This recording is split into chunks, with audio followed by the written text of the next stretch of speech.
এই সন্ত্রাসী দিন দুপুরে যে হত্যাকাণ্ড ঘটিয়েছে সেই নজির আওয়ামী লীগ ব্যতীত আর কারণে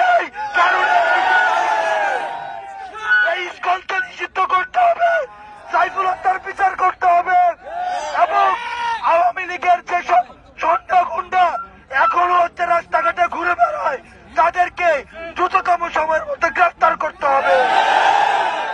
আওয়ামী লীগকে বলতে চাই, বাংলাদেশে যে তোমাদের পুনর্বাসনের স্বপ্ন, এই স্বপ্ন কোনদিন বাস্তবায়ন হবে না। আমাদের রক্তের উপর মারিয়ে, শহীদের রক্তের উপরে মারিয়ে আর ভারতীয় এজেন্ডা বাস্তবায়নের সুযোগ দেওয়া হবে না। কোন উগ্রবাদী ধর্মগোষ্ঠীকে আরো বাংলাদেশে আস্থা দেওয়া হবে না।